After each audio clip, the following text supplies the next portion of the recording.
আজ রিনাদের ক্লাসে ছিল একটি বিশেষ দিন। তাদের প্রিয় শিক্ষিকী মিস কবিতা গল্পের সময় নিয়ে এলেন একটি বড় ছবি ভর্তি বই। সব বাচ্চাই রঙিন কার্পেটের উপর বসে উত্তেজিত হয়ে অপেক্ষা করছিল আজ কি গল্প হবে। শিক্ষিকী বিষয়টি পরিচয় করান। সুপ্রভাত বাচ্চারা, আজ আমরা একটি খুব গুরুত্বপূর্ণ বিষয় শিখব, নিরাপদ স্পর্শের নিয়ম।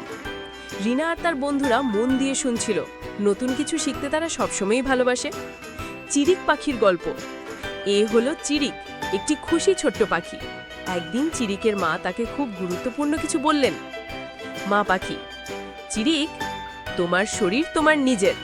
বেশিরভাগ স্পর্শ তোমাকে নিরাপদ ও খুশি অনুভব করায়, যেমন পরিবারের আলিঙ্গন বা রাস্তা পার হওয়ার সময় হাত ধরা। এইগুলো হলো ভালো স্পর্শ।